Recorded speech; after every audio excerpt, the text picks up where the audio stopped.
Good morning, everyone. Welcome to the morning workshop. My name is Emily Nelson, and I'm the virtual host for this workshop. I do have a couple of announcements before we get started. So with our recording disclosure, please note that we are recording this workshop. If you would rather be incognito, please turn off the camera and change your name or remove your name. How do I do that?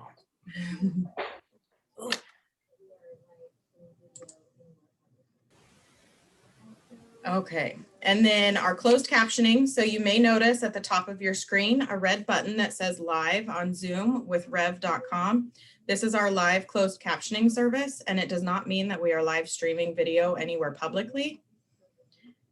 In regards to the conference comfort agreements, we ask participants to please honor the conference comfort agreements found on page 6 of your conference program or listed on the Peerpocalypse website. If at any time you need peer support, please visit www.peerpocalypse.com for a list of our on-call peer support specialists. In regards to comments and questions, we do ask participants to keep themselves on mute. If you have questions or comments for the presenter, please use the chat box and/or raising your virtual hand. For those who do not know how to raise the virtual hand, if you click the participants button at the bottom of your screen, there should be 3 dots. If you click on the 3 dots, it should allow you to raise your virtual hand. So with that, I am going to pass it off to Casey and Lyndi. All right. Hi, everyone. It is good to see you. My name is Casey. I am a peer and public health specialist at Southern Plains Tribal Health Board in Oklahoma City. I am co-presenting with Lyndi, who I will introduce herself. Oceanagad, Lyndi Dagwado, Chijalaki. Hello, everyone. My name is Lyndi, and I am a citizen of the Cherokee Nation. I am a peer recovery support specialist and a project coordinator at the Southern Plains Tribal Health Board with Casey. All right, and I will share our PowerPoint. I wanted to give a quick disclaimer that Lyndi and I are both working at home with children, so we should not have any interruptions, but if we do, please forgive us.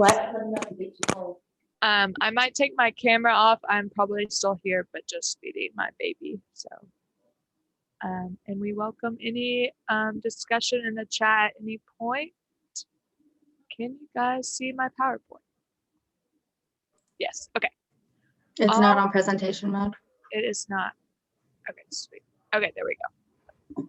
All right, and we are presenting on the Indian Country Peer Echo and the value of connection today. So normally we open our echoes with a breathing exercise and prayer. So today we wanted to do a breathing exercise with you guys.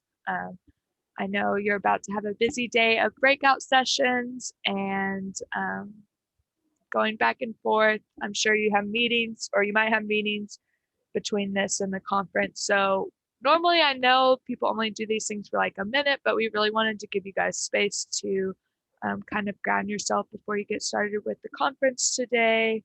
Or if you're in the middle of the day, it's 11 a.m. here, kind of take a second. So we're going to do it for about 3 minutes. And all you're going to do is you can just follow along with the screen. So give it 1 second. Take a deep inhale through your nose, breathing in, filling your lungs, and exhale through your mouth, letting it all out. And you can just do that with the screen. Be quiet.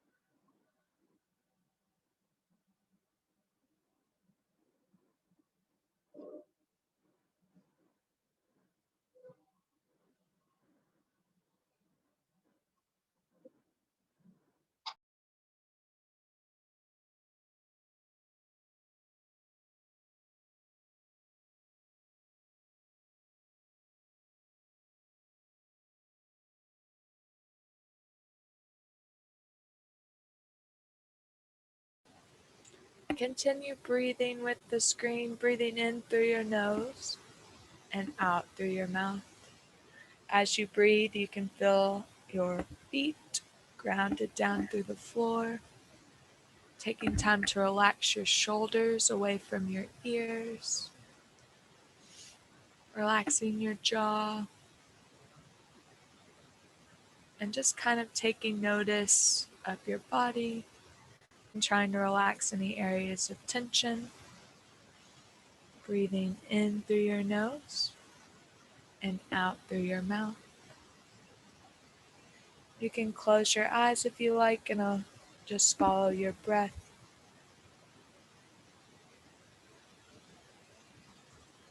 Noticing any noises around you or feelings. The texture of your carpet or floor. The smoothness of your seat. And just really centering yourself here. Breathing in and out.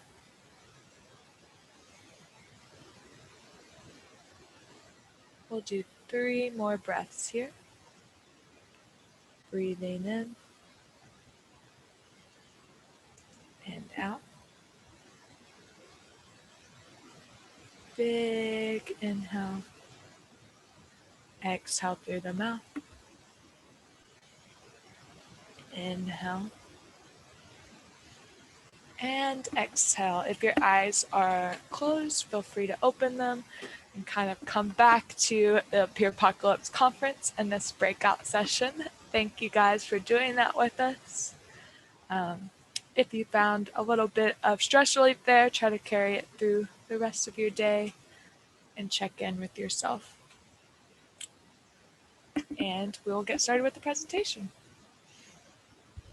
Okay, we'll get started with a land acknowledgement. The Southern Plains Tribal Health Board serves 44 tribal nations in Kansas, Oklahoma, and Texas. We acknowledge these are the traditional lands of the Osage, Caddo, Kiowa, Comanche, Wichita, and Kickapoo people, and pay respect to the elders both past and present. We recognize and honor the diverse Indigenous peoples connected to this land. The Indian Removal Act of 1830 forced all Eastern tribes to abandon their ancestral homelands and move west of the Mississippi River in the Indian Territory. The 5 tribes relocated to present-day Oklahoma, while others moved further north, only to be forced out again by white settlement with the passing of the Kansas-Nebraska Act in 1854. Tribes remaining in Texas were forced north of the Red River in 1859. After the Civil War, tribes were pushed to reservations in Indian Territory. Many tribes living in Kansas were assigned reservations in 1867 by the Medicine Lodge Treaty. It is vital to understand these beginnings and remember the ongoing dedication tribal nations have to the land that we gather, live, and work on. Thank you, Lyndi. So as we mentioned, we work for Southern Plains Tribal Health Board. We're a nonprofit organization based in Oklahoma City. We serve as a liaison between tribal nations and the National Indian Health Board, who work closely with our U.S. legislators in Washington, D.C., advocating for American Indian health. Our goal is to improve tribal public health outcomes for American Indians through partnerships, advocacy, education, data, and research, as well as training. Southern Plains houses the Oklahoma Tribal Epidemiology Center that assists American Indian health systems and programs by improving access to the highest quality American Indian, Alaska Native data available. And so Southern Plains has lots of programmatic areas. We do some tobacco cessation, oral health, domestic violence, and our ECHO program, and Lyndi and I were originally housed under an opioid overdose prevention grant at Southern Plains, and then our funding moved over to an ECHO specific grant from the Northwest Portland Area Indian Health Board. And Lyndi and I believe, are the only, we are peers, and we work for other peer specialists. We aren't involved in direct services, and I believe that we are the only 2 people who identify openly as peers in our organization. And we do the echo. So just a quick poll, I will pop it up in the Zoom chat for you guys. And it is, do you identify as American Indian or Alaska Native? The options are yes or no. If you do not feel comfortable answering, please just skip it. And we'll just do a quick 30 seconds here. Give folks time.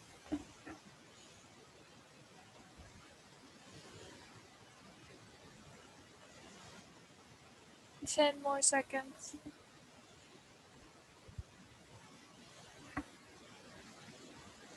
All right, and I will end the polling. I don't know if you guys will be able to see the results, but I see about 40% identify as American Indian or Alaskan Native and 60% don't.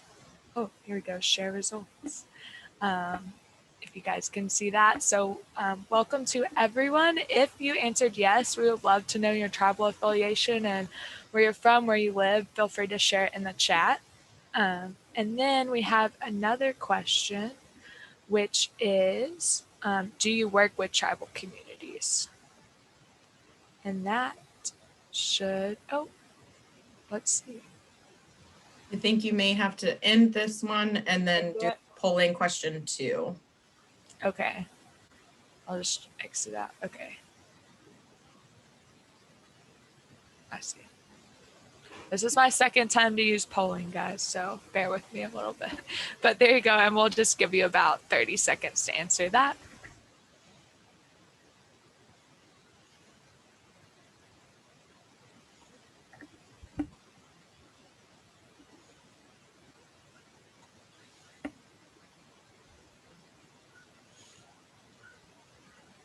Ten more seconds.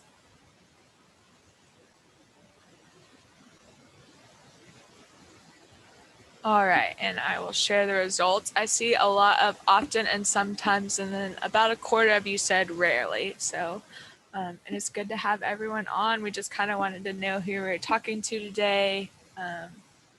So thank you guys for sharing that information with us. Let's see. Oh, I see some people that attend our echo, so it's great to have you on. I was looking at the chat. So I see lots of people from everywhere. It's good to have everyone. And then, all right, back to our PowerPoint, and I will take it to Lyndi. I want to talk about the native roots of peer support. So we know that talking circles are thousands of years old based on values of sharing, respect, and honor. The talking circle is one way for Indigenous people to communicate about life. In purification and prayer ceremonies, you can ask for forgiveness, or in AA terms, we admit to yourself, to God, and to another human being the exact nature of our wrongs. This could be done in a sweat lodge. Long before AA literature was written, Native populations were among the first people to use concepts of peer support through abstinence-based revitalization movements and ceremonies. An example of that is Handsome Lake, and that has evolved into the Longhouse religion that's still practiced today. Elders have said that the 12 steps of AA are just the same principles that our ancestors lived by. The difference is we place the 12 steps in a circle and they come into alignment with the teachings of the medicine wheel. The sense of a recovery community, in fact, has always been strong in Native culture. Native frameworks of recovery have always been and continue to be framed in an inseparable link between hope for the individual and hope for the community. Men and women who have transcended their own addiction from alcohol and or drugs went on to devote their lives to helping those still suffering with addiction.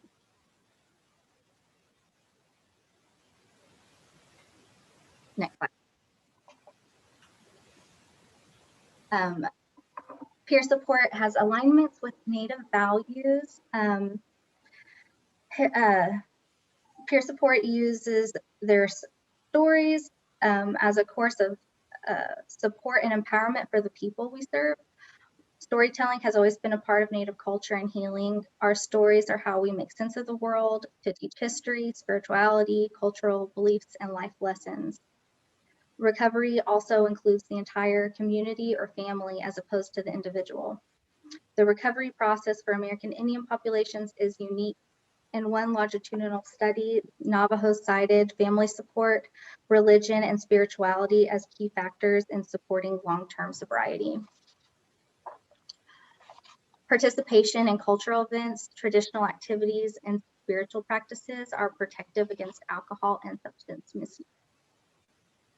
The value of reciprocity and peer support by being in service to others aligns with Indigenous values. Many peers report feeling the desire and obligation to give back to their tribe for the support they were given during their own recovery journey.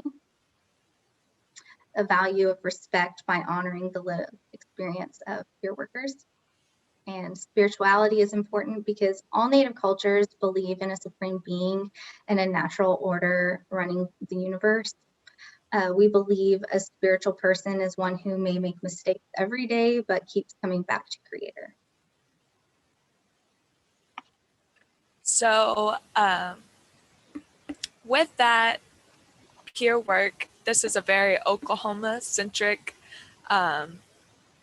slide because that's where Lyndi and I work. And so paid peer positions are relatively new in Oklahoma. I think they've been around for a little bit longer in the Northwest or Northeast. In Oklahoma, actually, there was previous issues with state certification.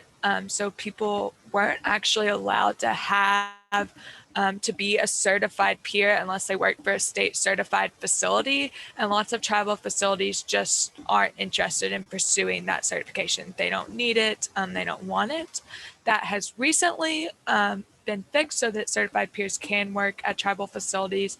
But we've kind of noticed a little bit that it's not wide known, but it's becoming more wide known. So a lot of tribal facilities are like, well, we can't have paid peers, but that has changed a lot. I think Lyndi and I've seen it in the past year. They're hiring more and more peers. So it's awesome to see that across Oklahoma.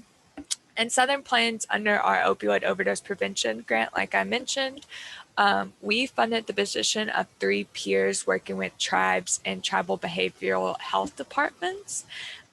These positions were brand new at all locations. One was housed within a behavioral health program, so they worked with therapists. 2 built a program completely from the ground up. Well, really all build it from the ground up. And so I'll get into that a little bit more. And then I also wanted to say, luckily, Oklahoma Healthcare Authority just passed legislation to make peer recovery support specialists Medicaid reimbursable beginning in September. So I think we'll see it a lot more in Oklahoma and across the Southern Plains soon as the position becomes more sustainable. And so, like I said, those 3 peers that we hired were tasked with building the programs themselves, basically. And from that, we noticed that peers in Oklahoma, some were really struggling with supervision and support at work. Their coworkers did not know what peer support looked like. They were the only peer there. I remember one was like, someone was like talking about hiring a peer, and they're like, well, how do we ask them about their recovery? And just people were not comfortable talking about it. And so we saw the need for connection and support from other peers working in Indian country. And luckily, we've had people join from across the United States. So it seems like this was needed outside of Oklahoma as well. And participants have specifically mentioned about the cultural isolation they experience at work. So not only, so there's peers that work at tribal facilities in Oklahoma, and there's Native peers that work at non-tribal facilities that have that cultural isolation. We talk on the Echo about issues that peers are facing, like keeping our recovery first, preventing burnout, setting healthy boundaries, and cultural understanding for Native peers.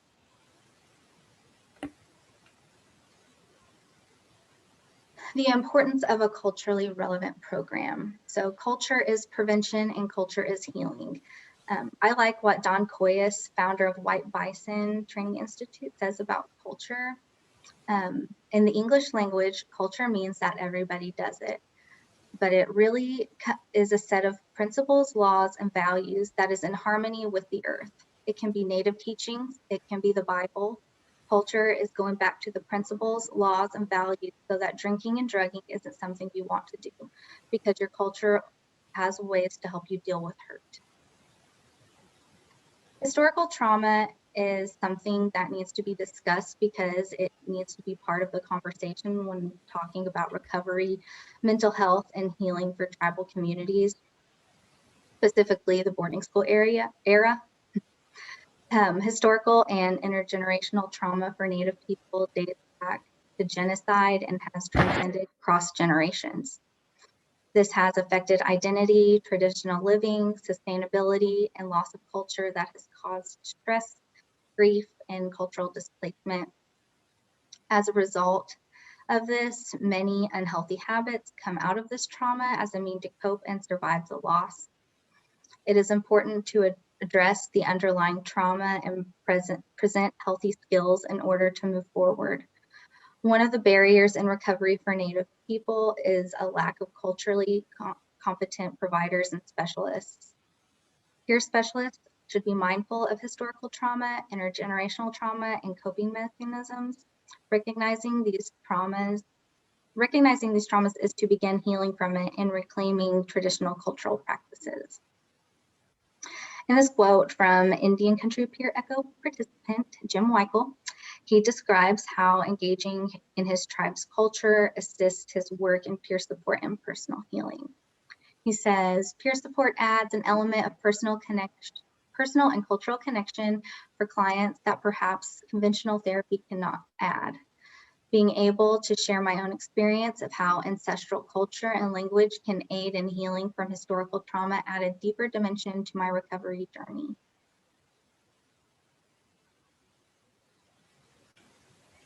All right, and with that, we wanted to kind of hear from you guys. So we'll go with the first question. In what ways do you bring your culture to work, whether Native or not? And do you ever share your culture? So yeah, we would love to hear from you guys and talk. We have 25 people on, which I think is the perfect amount for discussion. So yeah, what do you guys think? Feel free to use the raise your hand function or drop it in the chat. Or just unmute yourself. Yeah, we don't have too many people on. Mm-hmm.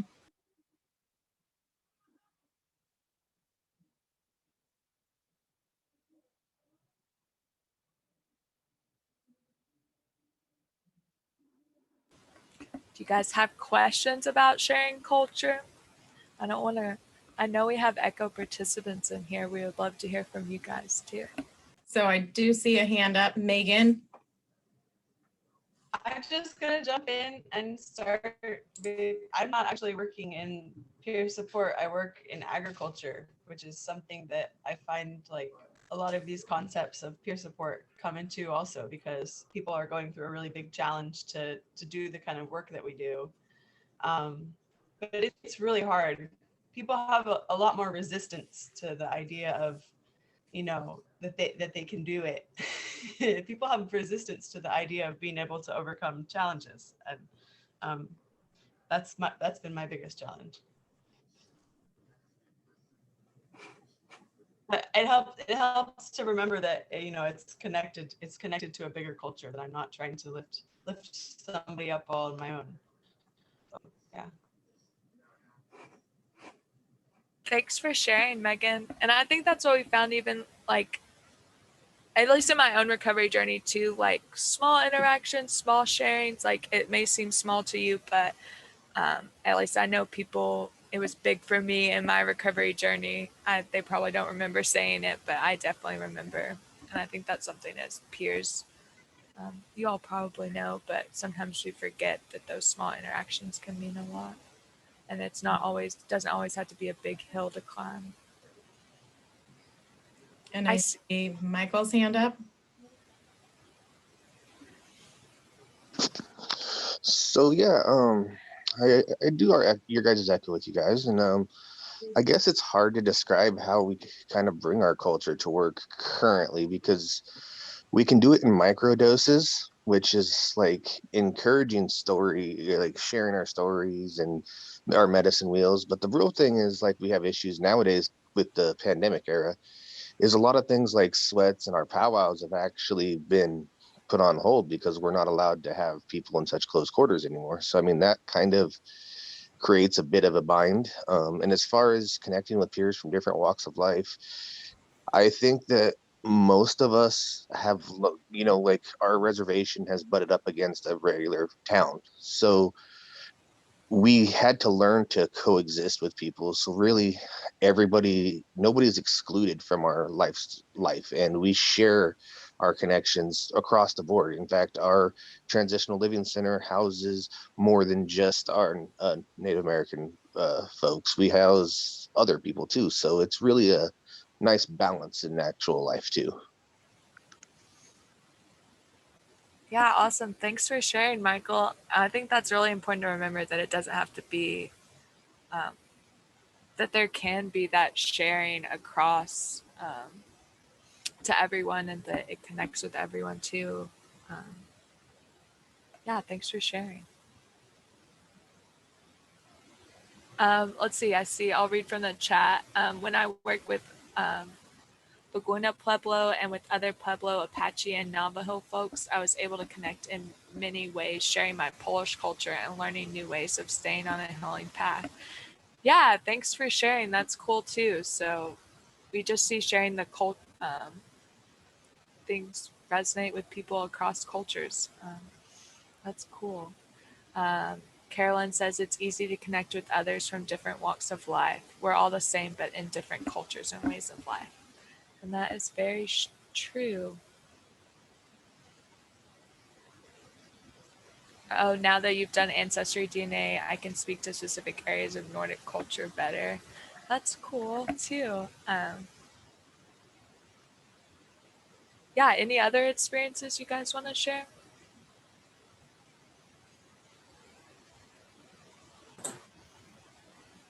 Can I Hi. add? Oh, go ahead. Hey, so I work in the first tribally owned opioid clinic in Oregon, and we do try to incorporate some of the culture here. We just opened, so we don't have a lot going on yet, but we do have Wellbriety as one of our group options, led by a tribal member. We did a cool ceremony before we opened. We saged the building. We have sage here in the building. And we hope to add some other things like beading and drum making as we go along for anyone who wants to do it. And we provide services for Native and non-Native people. So That's awesome. Thanks for sharing, Michelle. I'm glad you can sage inside. One time I was at a training and we tried to sage and the fire department got called on us. So. I have something I can share. I think because of colonization, a lot of, our tribal knowledge has been lost. Like, what I know about my culture comes from my family, but I did not grow up in the Cherokee Nation. But I will say that being able to learn more about my culture and connect with other Cherokees, it has improved my mental health and has made me feel connection and community. So, and I think a lot of people are in that same boat. We do feel disconnected from our tribe. So if you are a peer, you're working with a peer, sorry about that, you can just encourage them to go meet with their elders. You don't have to know about their culture, or you don't have to be an expert. I'm absolutely not an expert on Cherokee culture, but I know where to go for it. And I think that's the important thing.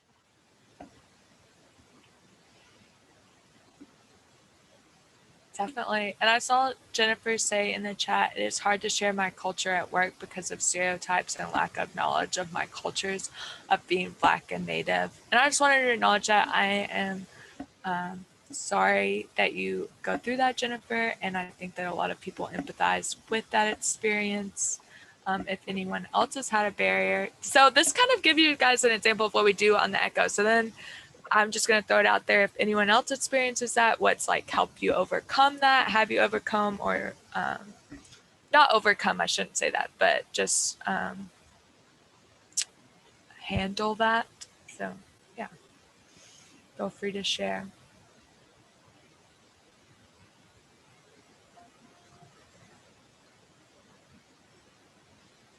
This is Jennifer.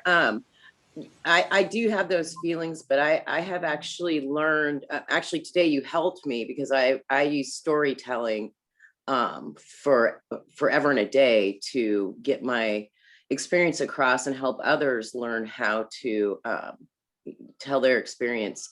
I'm on a board of directors for an organization. And I live in Oregon, so, and I'm a third generation on my Black side in Portland. So it's been really hard out here because of the lack of knowledge and generally being in the room as the token Black and Indian girl. But what I keep doing is just keep telling my stories to people who will listen. And now that we're in the DII culture right now, it is getting easier to speak up. So thank you for having this today.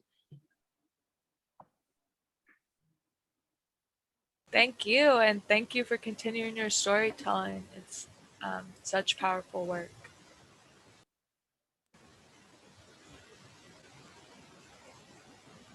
Well, guys, thank you for participating. Oh, go ahead. Sorry, we have one hand, Gary.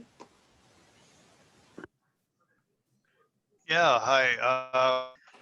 For me, the second question, do you ever struggle with to connect with peers from different walks of life? For me, I work for Sammy's here in the Pacific Northwest, and we do not have a reservation, so folks are pretty spread out.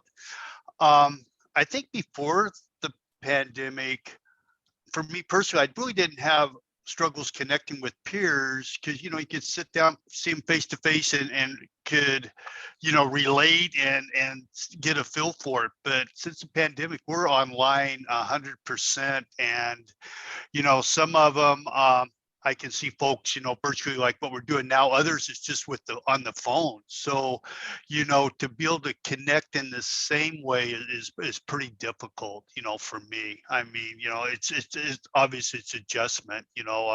Fortunately with Sammy, I feel they do a real nice job doing different online events, culturally meeting and just different things that are happening every week for the citizens. But yeah, it's been quite of adapting to a new way of doing things. So thanks for letting me share. Thanks for sharing, Gary. And yeah, that's something that I've struggled with too, is connection over the phone and over Zoom is very different than in person. And it's been hard. It's been hard for sure. This conference last year was virtual and here we are a year later, still virtual. So it is hard. Carolyn also says, I grew up in South Dakota, close to the reservations there. It was in the years closer to the loss of Native cultures. I heard always the white way to look at Native people. I felt sad, even as a small child, to hear the hatred and negativity against Native people. My whole life has led me to here. Thanks for sharing, Carolyn. I think a lot of people, again, empathize with that. It's hard. If anyone else wanted to share on that or, yeah. I think the white way to look at Native culture is like, oh, the Native Americans have lost so much, some people think that, Native culture doesn't exist anymore. But when you really learn more, you realize that there is so much like diverse and rich culture among all of the tribes. And, that we really have so much. And just that, that like notion of,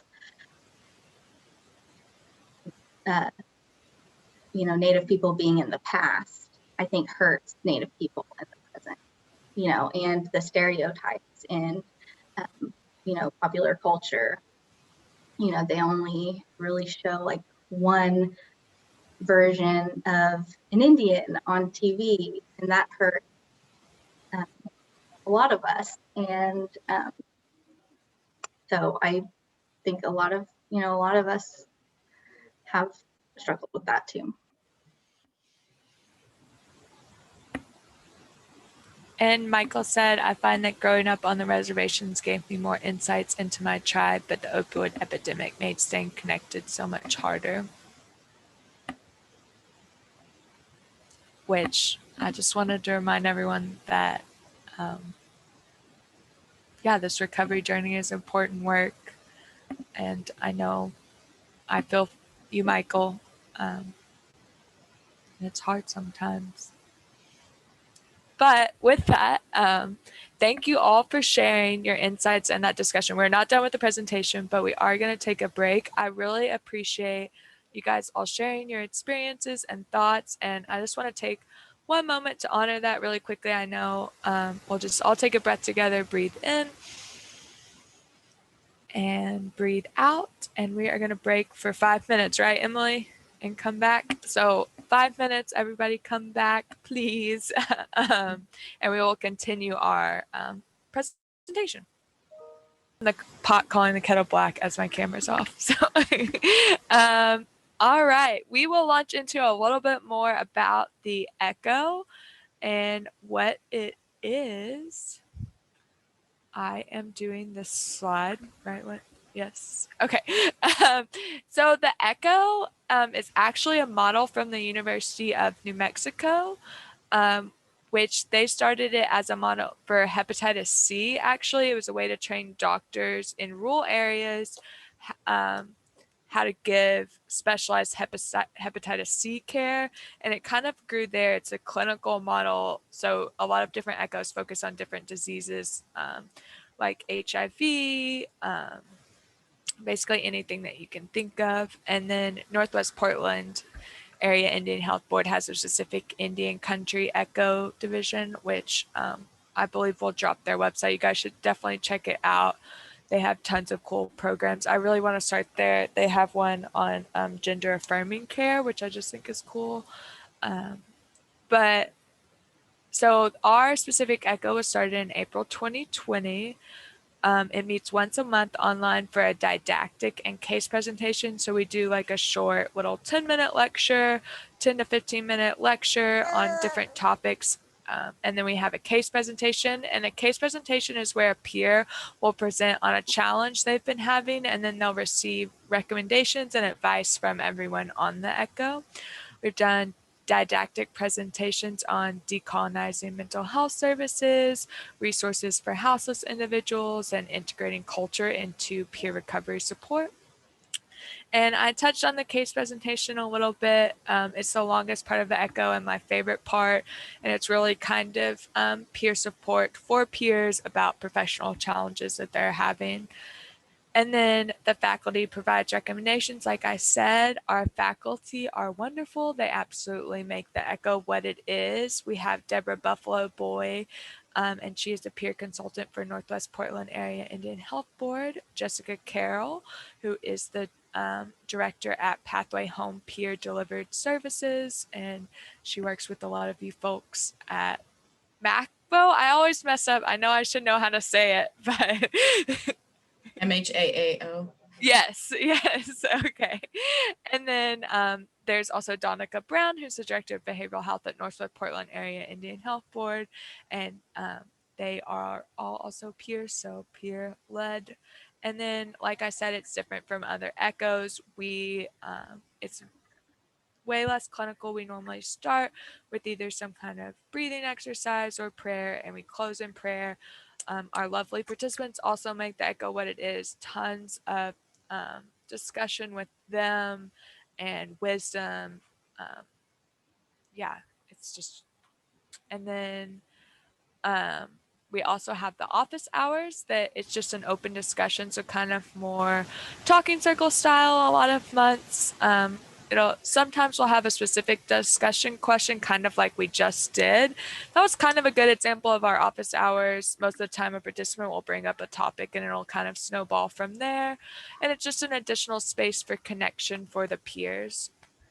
The full echo normally has about 20 to 25 participants each month, and the office hours are much smaller. They average about 10 participants. Participants have joined from across at least 6 states, and many cite connection as the most valuable part of the peer echo, connecting with peers across the country and cultural connections. So there's tons of space for discussion. As you guys can tell, I love running my mouth, so we all talk a lot, and it's I have found personally a lot of connection in it, and it's always wonderful to see peers from across the country twice a month. And so we are going to do another poll. And the question is, do you meet with other peers on a regular basis to discuss professional challenges?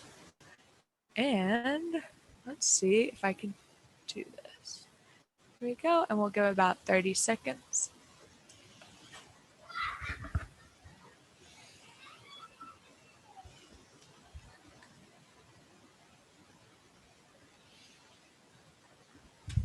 Yeah, and feel free to drop it in the chat too.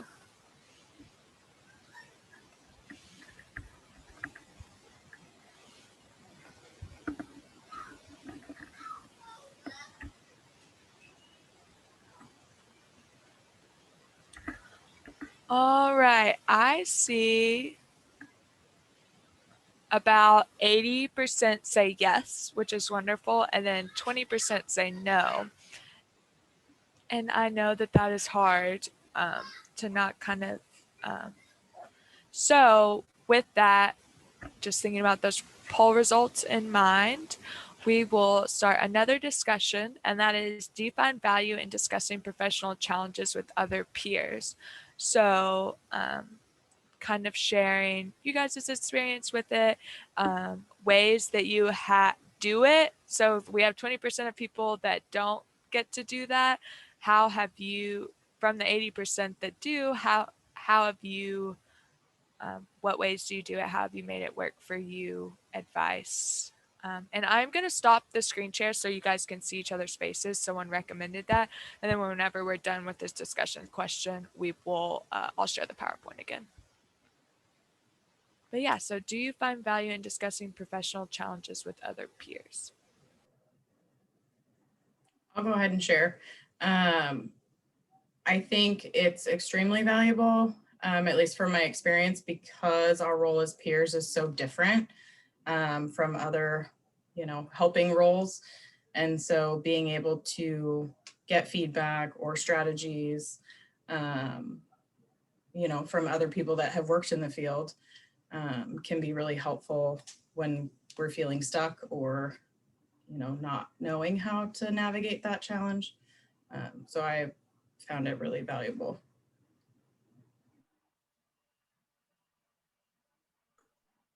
Michelle, peer support. I also found it super valuable, necessary even. I worked in organization where you're surrounded by peer support, and I've worked as a single peer support.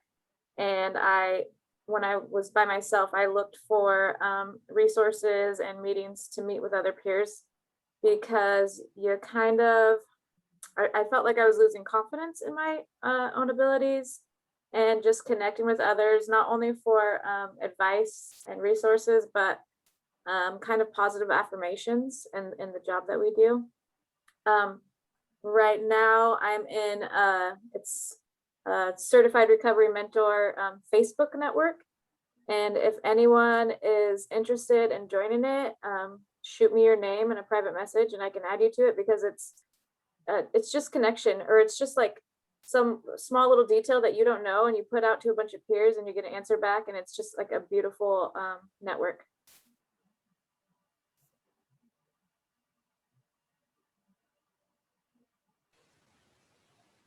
Yeah, I was going to say that, chat mentor, I was going to say that I'm very fortunate to work for an organization that has a lot of wraparound services. So, and there's a lot of peer specialists that deal with specifically certain types of,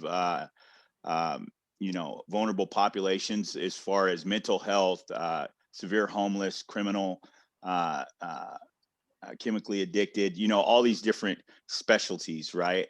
And so it's really nice to be able to, if I have a difficult client or they might be having something or exhibiting some kind of behavior that I'm not really familiar with, and instead of like passing judgment or like,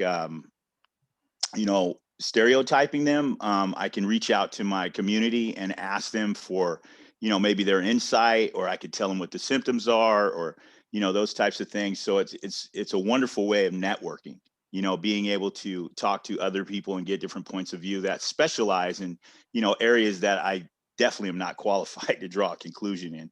So, so that's one of the benefits for me. Thanks.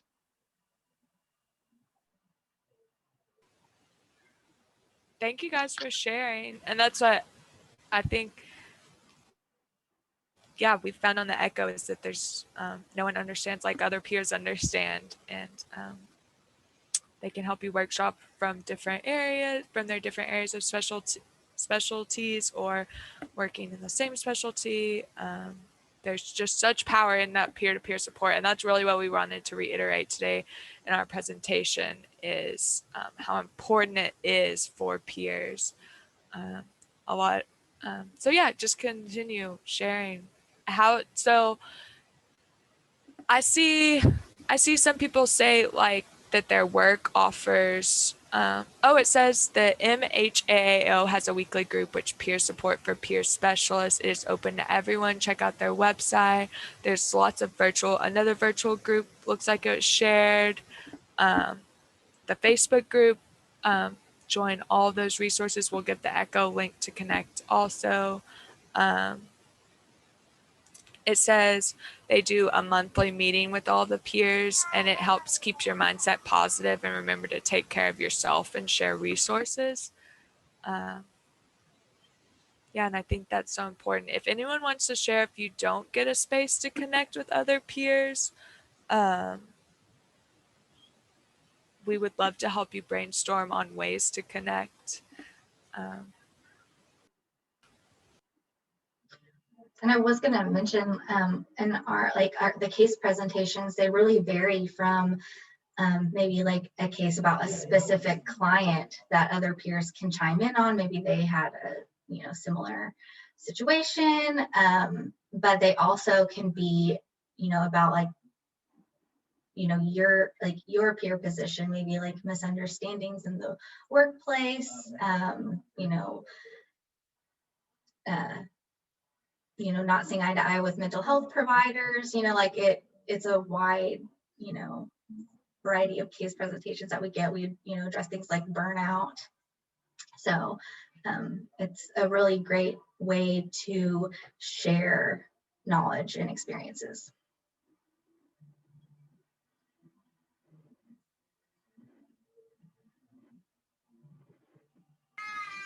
Thank you everyone for sharing your experiences. We'll go ahead and move. I just saw that it's actually almost noon Central Time, so we're going to go ahead and I'll share the PowerPoint again. Let's see. All right, and we'll move to talking a little bit more about the Echo. And this is Lyndi. I'll pass it back to Lyndi.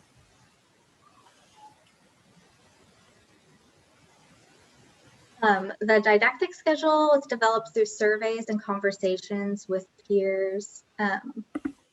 Then evaluations from the peer echo, we created a 5 question short evaluation for participants that we kind of put in with the sign-in link. And we do provide CEs for that, for our didactic presentations too. And that's kind of how we keep track of them, is through the sign-ins and evaluations. The targeted audience network, those providing peer services through White Bison Well Variety trainings, conversations with Cherokee Nation, and our partnership with Northwest Portland Area Indian Health Board. They have really helped bring a lot of people and to the Echo and promoted the peer Echo. Uh-oh, slides are changing. Okay, is this, sorry, okay. Next slide. Is this the slide that we're on? Okay, sorry y'all. So we were originally scheduled to start in the summer of 2020. We moved up to April 2020 because, and then we talked about a lot of issues with COVID-19, isolation and recovery, and we had a huge response. You know, when we started, we were, you know, not really ready to start this, but once we did, like, it just like really happened so naturally, and it became a place that we like really looked forward to being at, you know, every couple of weeks. So it's been a space for offering connection and advice. It's made.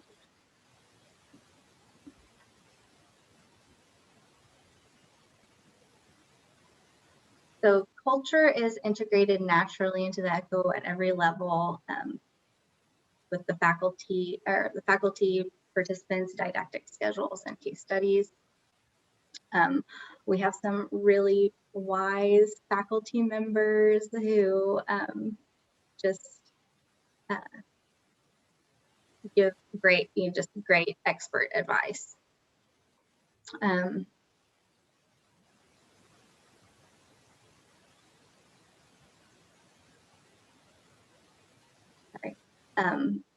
It addresses the unique needs of peer support in Indian country. Some examples of case presentations are ethics of providing peer support to relatives, success stories of the different cultural connection, what cultural connection has made with their clients, and shared understanding of the impact of historical trauma on both peers attending and the outcomes described in case studies.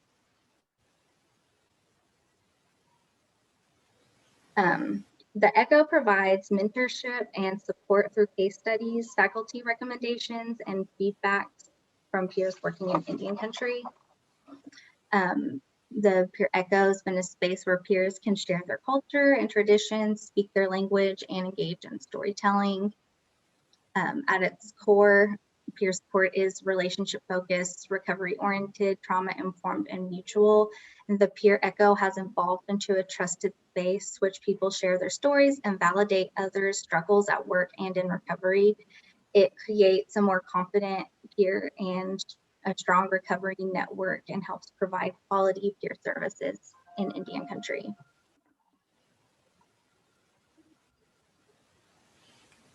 And with doing the Echo, we've identified some gaps and needs. In Oklahoma, specifically the sustainability of the position, but like we just mentioned, we did get that billing legislation passed. There's often discussion of like, if would a national certification be good? Could it be culturally relevant?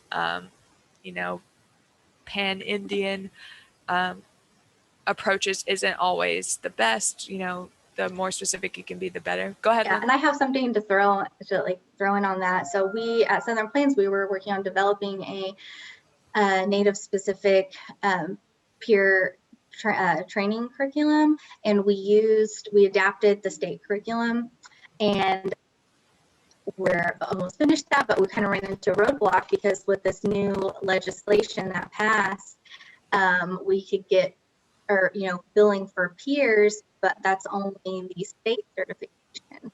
So now we have this native certification that may or may not be Medicaid reimbursable at this point. So there's just, we just hit roadblocks, and not to mention, COVID really like put a halt on that project for many months.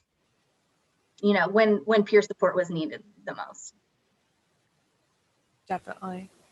And then also training for supervisors and team. We need advocacy and education about the peer role, supervisory approaches, how to supervise, have best practices there. A supervisor across any position, peer or not, a supervisor can kind of make or break your time at work.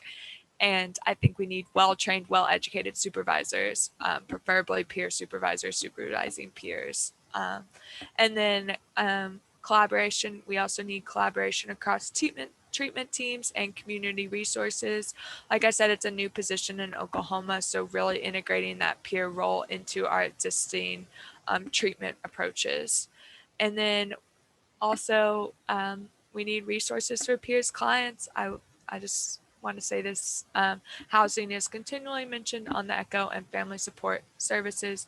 We all know that addiction doesn't exist in an individual vacuum, and we would love to see more support for the community and families as a whole. So with that, what gaps and needs do you have in your community? We would love to take note of them. Lyndi and I like to get on meetings and harp about what peers need.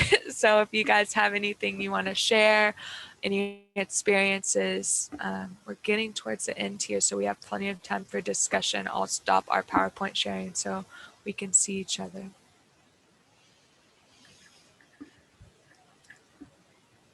Karen Yes, says, Karen, what you said in the chat, one of our biggest obstacles is folks knowing who we are.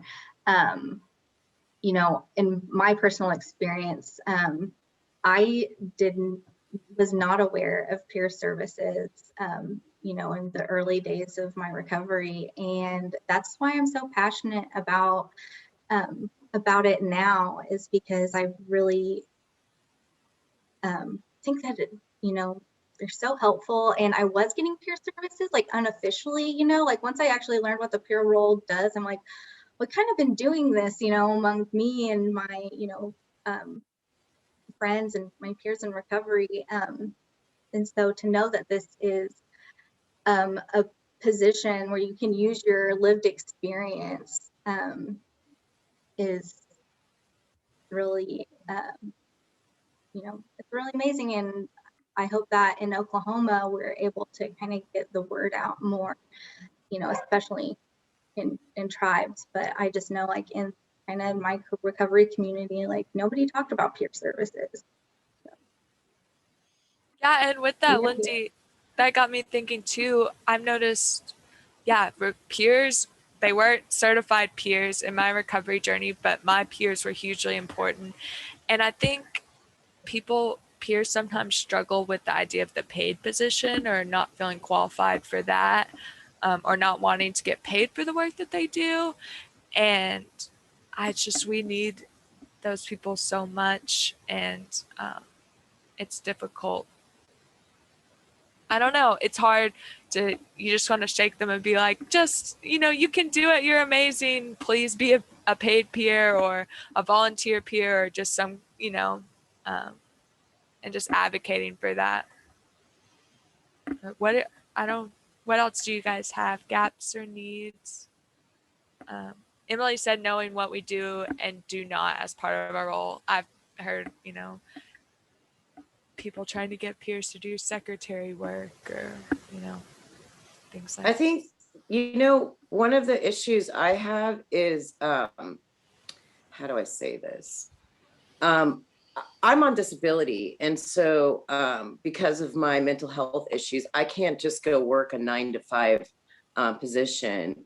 And that's one of the problems I find, is that we have to be linked up to an organization to get paid and be recognized. Also, the certification, I don't, because we're lived experience, in our culture, being papered with a degree means something, but like breaking down that barrier of understanding that we are quite experienced and, you know, might as well be papered with some degrees. And so breaking down that barrier of understanding what our work is and how we do it and why we do it. And it doesn't, you know, not working within the confines of the organizations that, you know, have to pay for it. That's what I'm trying to work is on the infrastructure here for just peer supports, you know, so we don't end up being secretaries or case managers.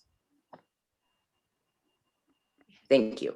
Yeah, and I think that's what there's a push. Like I don't know, SAMHSA is like behind the peer role, and a lot of people say that. And sometimes I think there's a gap between people saying that they value lived experience and actually valuing it, because like people will be like not wanting to hire people with arrest records, and it's like my arrest record is part of my recovery journey. I can help people navigate the system after, and that is there's value in that. That's I could get on. I feel you, Jennifer. I could get on a soapbox about that.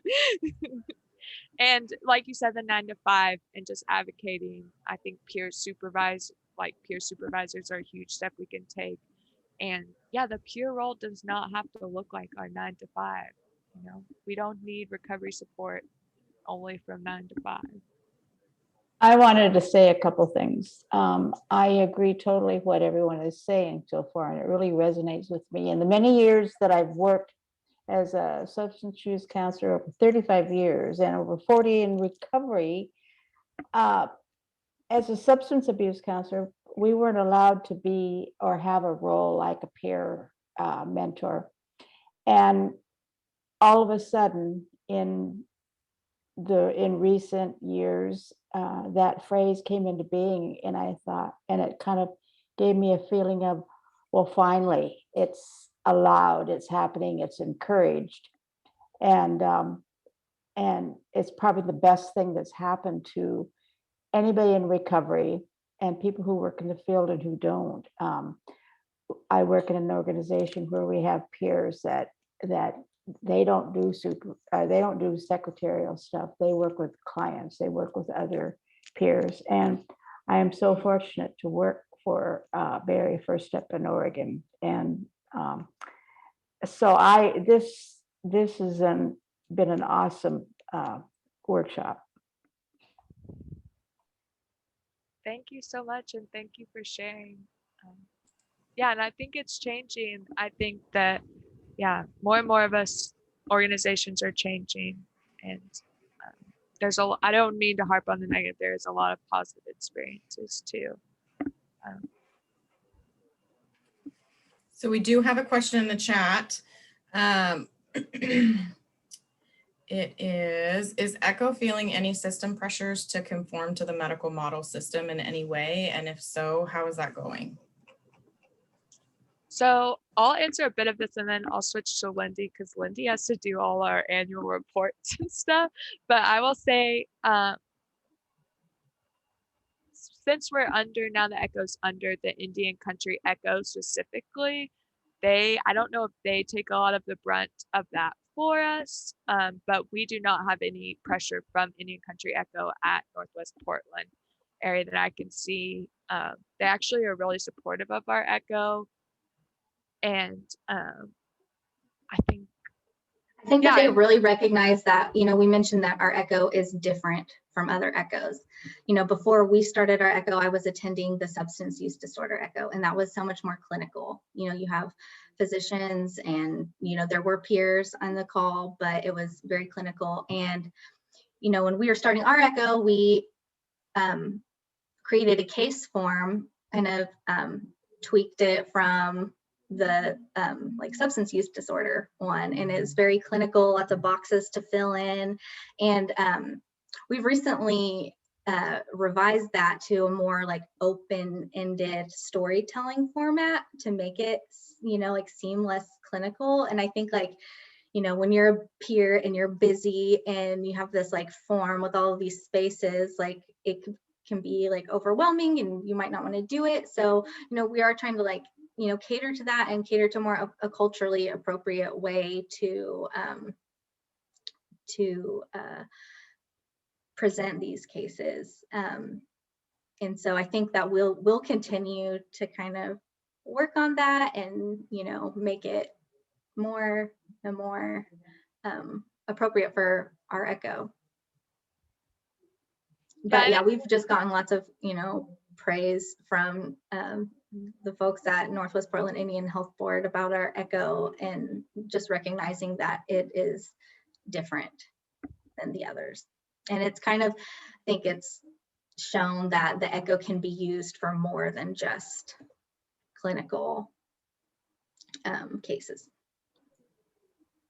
How do I connect? How do I get connected to this echo? We will share it at the end. There will be a slide, and then Emily will put our website in the yeah, chat. yeah. We would love to have any of you on, and just I don't want to harp on it too much, but Lyndi and I supervisor is a peer. All the faculty members are a peer on the echo, and like there's just such value in that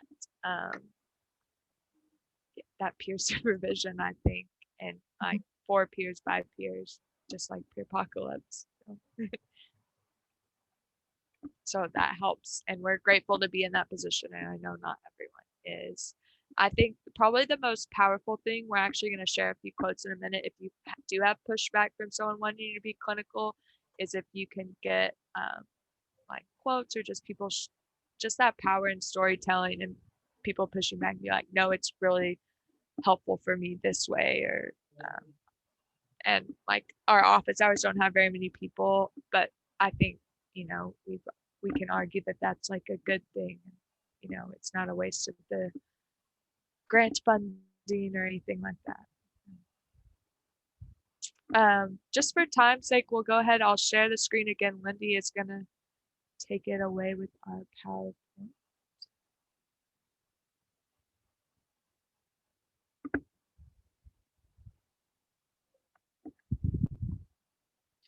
I'm just going to read some quotes that we've taken from our evaluations.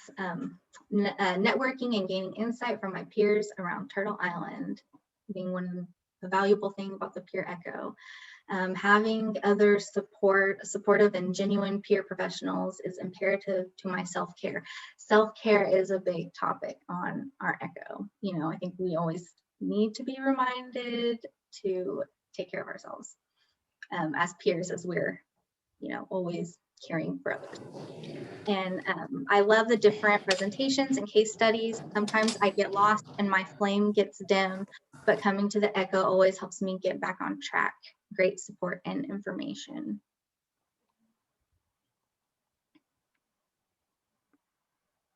So yeah, join our peer echo. If you are a Native peer, if you work with Native people, if you are interested, you want to know more, anyone and everyone. All are welcome. Yes, all are welcome. It meets the second Wednesday of the month. For the case, that's a case presentation, the didactic, and the fourth Wednesday of every month is the office hours. That is the website where you can, there'll be a link to say register, and that'll put you on our email list. You can also email me or Lyndi. We basically, it's just us two doing all the admin stuff. So we are happy to help you with anything and everything. Getting you guys connected. Yeah, so Lyndi, go ahead. As you all know, there is power in connection and sharing your story. Any questions or comments? And really thank you everybody for sharing and for you know, sharing in the chat. I've been able to, you know, read the comments in the chat, and we just appreciate everybody's openness and willingness to share. Can you put the email back up? Yes. Yeah, you guys screenshot that or write it down. I'll add them to the chat real quick as well. And I'm pretty sure, I mean, I haven't done it in a long time. I'm pretty sure on our website you can like sign up to receive emails for our echo. And then there, I think there's also a list of other Indian country echoes too. I know there's a behavioral health echo, a MAT echo, a substance use disorder echo, that are, all really great programs. Yeah, anyone, the behavioral health echo, you guys might check that out too, because I know they were talking about doing like kind of mini trainings that would be, some of them might cross over and be useful for you guys. Like they were talking about doing a motivational interviewing one, things like that. And our beloved Donica Brown is on that one too. Yes. And really quick, I wanted to say thanks for the peer echo participants that are on today too. Echo would not be anything without our participants. Just like we were nervous doing this breakout session because we're like, they're either gonna talk or they're not. So it wouldn't have been anything without you guys. And it just makes it feel more comfortable to see your familiar faces, and hope to see everyone's face again.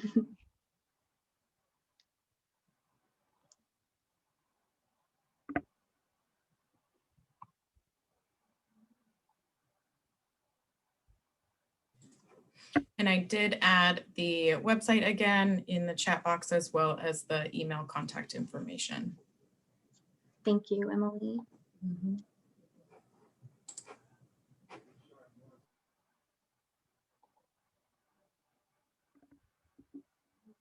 All right. No questions, guys? Well, I know that there's a little bit of a gap. We're ending early, so everybody go do nothing. Just sit there for a minute. All right, everyone have a good rest of your day, and hopefully you all enjoy the rest of the conference for today. Yeah, don't do nothing for too long. Come back.